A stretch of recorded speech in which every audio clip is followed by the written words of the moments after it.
During Christmas, I had to go to my village now. I went back to the village and I came with 2 wraps of Indian hemp. So these 2 wraps of Indian hemp, I'm going to smoke one this night. Tomorrow by 5 o'clock in the morning, I will go and smoke the second one. Nobody will see me, nobody will know. But look, I have to do my thing.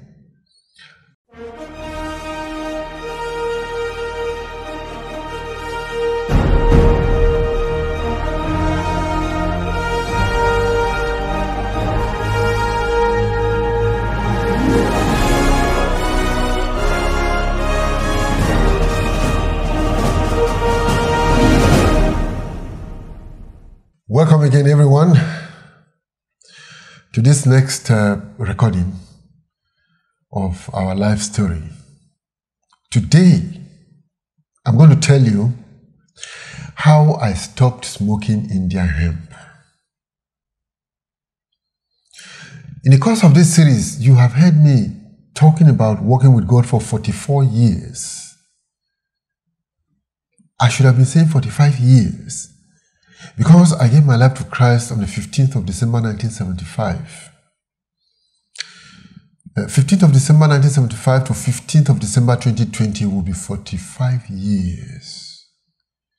But something happened. That is the reason you didn't hear me say 45 years.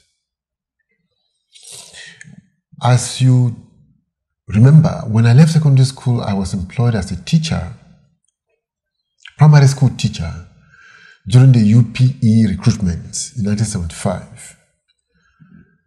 I was posted to another village, not mine, just something like 18 kilometers away.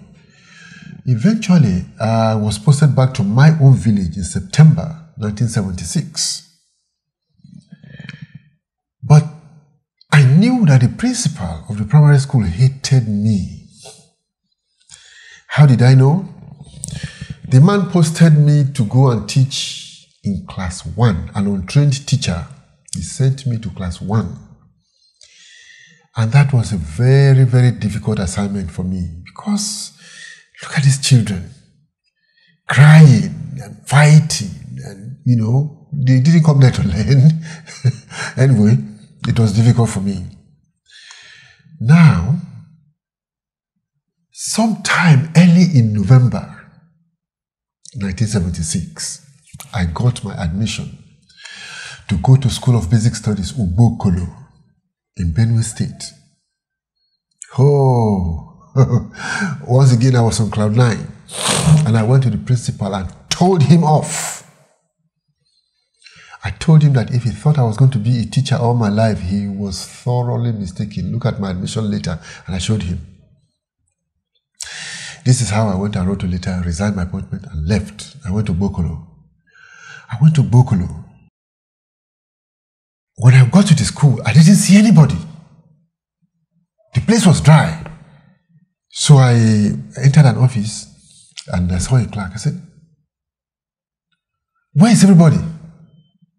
Why is the school not in session?" And he told me that, well, the students actually came, but they were told to go back and come back in February 1977. Now, I was thoroughly shocked. Because this is one of the things about living in a village. Things will happen before the letter travels from Oboklo to come to my village, which is nothing more than, say, 70, 80 kilometers away. That thing took several weeks to arrive. That is why I didn't know that students had come and left. Now, go away, come back in February. That is 3 whole months in my hands. Now, I told the principal and my headmaster off. How was I going to face him now and beg him to take me back, to allow me to continue teaching? People, this is the dilemma in which I found myself. Can you believe it? I started blaming God, that God brought me into this situation. Why didn't He help me? Why didn't He show me ahead of time? I'm blaming God. Out of annoyance, I decided to travel to Ogori, Magongo, to go and stay with City Observer, my friend. We were classmates, we were smoking bodies when we were in secondary school. I went to stay there. This is how I started smoking again with City Observer, Emmanuel Amodu. Out of frustration, out of what am I going to do with 3 months? People, we are all very stupid people, particularly me, to start blaming God for what happened. So during Christmas, I had to go to my village now. I went back to the village and I came with 2 wraps of Indian hemp. And I said to myself, look, people know that I gave my life to Christ in this village. So these 2 wraps of Indian hemp, I'm going to smoke one this night. Tomorrow by 5 o'clock in the morning, I will go and smoke the second one. Nobody will see me, nobody will know. But look, I have to do my thing. So my father was building a house at that time, and there was this pile of stones, pile of hardcore that he had in the compound, one corner of the compound. So at about 10 o'clock in the night, after I had gone out on the main road, far, far, far away, and smoked 1 wrap, I came back with the second wrap. Went and selected one stone, one particular stone, and I marked it. Lifted it up, put the second wrap under that stone, and I went to sleep. I said, 5 o'clock, I will get up. Take the second wrap and smoke it. Truly, 5 o'clock, I got up. Went straight to that stone. Picked it up. My wrap of Indian hemp wasn't there. I picked the next one to the left, it wasn't there. I picked the next one to the right, it wasn't there. I picked the one on top of it, it wasn't there. I scattered the stone, I didn't find my Indian wrap of Indian hemp. I said, am I going to raise an alarm that somebody stole what? This is how I kept quiet. Suddenly I came to my senses. Listen to me, somebody was watching me when I went to put that Indian hemp there. Not my father, not my mother, not a brother, not a sister, not a neighbor, not somebody who knew me on the face of this earth. It was God Almighty who took that wrap of Indian hemp.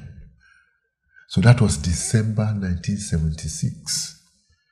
From that December 1976 up till this moment I'm talking to you, not 1 wrap of Indian hemp. My hand has not touched anything like that.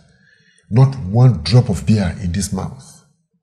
No hanky-panky, nothing of my former life. I said, oh God, I am sorry. I'm sorry. I've just been stupid, blaming you for what I myself walked into by myself. I'm sorry. People, what is the lesson in all of this? There is something on the inside of us craving sin. We want to fall into sin. We desire to fall into sin, and we want to find somebody to blame. Have you heard the phrase, the devil made me do it before? No, the devil cannot make anybody do anything. There is a drive, there is this lust within. Surrender your life to Jesus. I mean business with him. That is how to live a straight life. Thank you for listening in today. Thank you for your time.